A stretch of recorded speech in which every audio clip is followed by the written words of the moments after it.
Okay mga kaming, magkakabit tayo ng ground. Ayan. So ito yung pinili nating wire. So sa online lang din to, 4mm. Ayan yung itsura ng wire. Mumurahing wire lang. Ayan, pang ground lang naman. Tapos ano ko, 4mm to eh. Ayan. Medyo ano lang yung itsura. Parang mahinang klase. Pero pwede na yan, ground lang naman. So ayan yung gagamitin ko. Tapos itong galvanized ground rod. Yan. Galvanized. Tapos papalitan ko lang yung screw. Ito. Tapos papalit ko tong stainless. Para tumagal. Meron akong stainless. Ewan ko lang kung kakasya. Ayan, kasya naman. Sakto. Ito sa thread. Para kahit pa paano, hindi agad kakalawangin. Ito kasi kakalawangin. Pagtagal. So dito natin siya ilalagay. So ibabaon ko muna.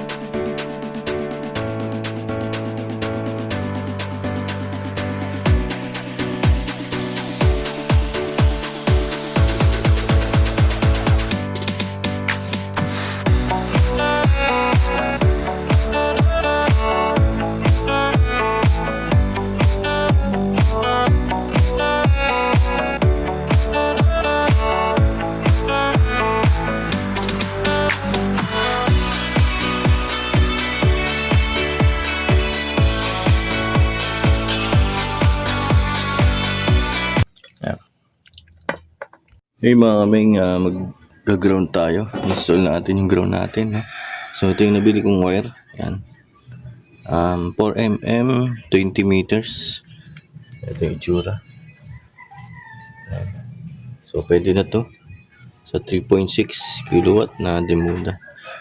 So meron din tayong galvanized. Yan. Grounding rod. Yan. So ito yung nabili ko. Online lang din to nabili. So parehas to online. Yan. Yan yung haba niya. Siguro nasa halos 1 metro. Yan yung haba. Kulang-kulang 1 metro. Yan, ground rod. So pinalitan ko lang dito ito. Palitan ko stainless. So ito yung kanyang stock. Ito sa ground rod. Yan yung kalawang agad. So para tumagal, palitan natin stainless. Ito yung stainless. Ito yung stock.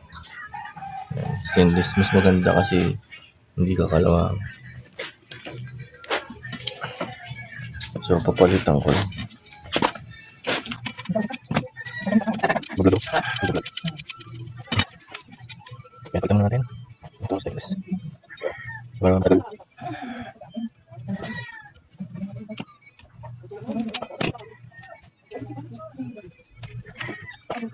Ibabaon ko muna to. Ito.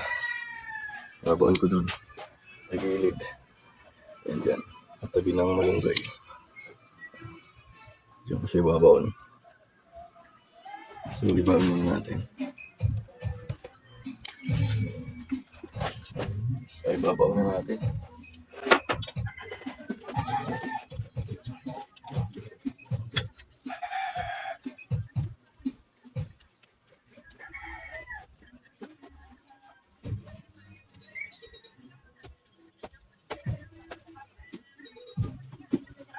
May babaon pa ba dito? Ha? Binigyan na dito. Na? Babaon. Sa lupa. Ito ba ang lupa? Medyo mo.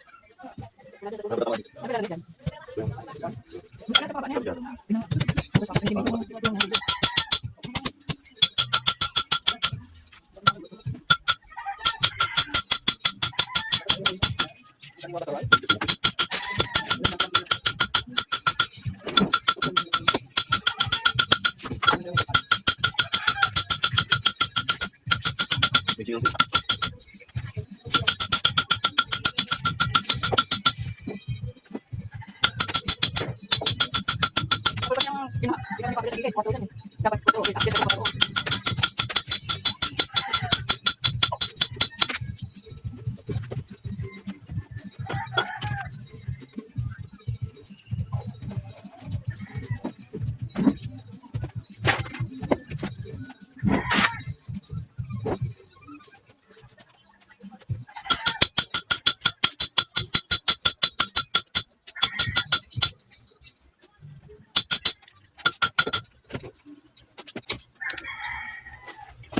mga kaming nabaon na.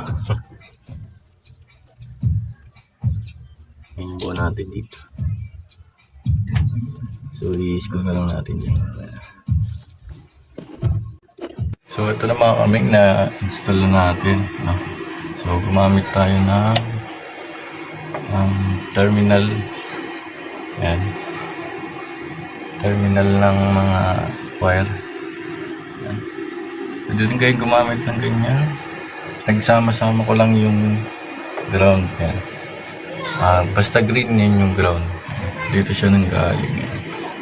Punta dito sa ating. Tapos, nakakonect na yun din dito.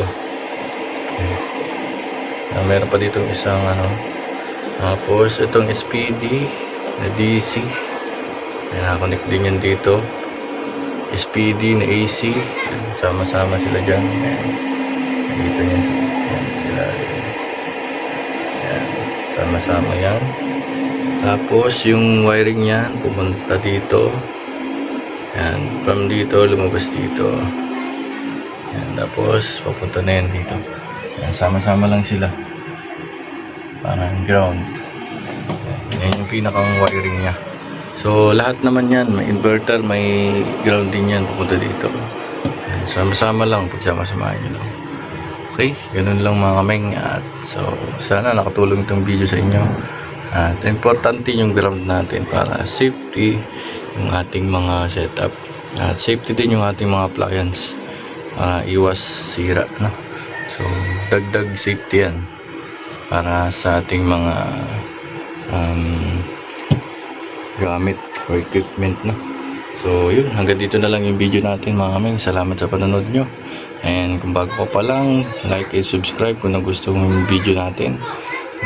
Hit mo yung bell para ma-notify ka pa sa susunod na upload natin na about sa mga solar setup and sa iba pang mga DIY. No?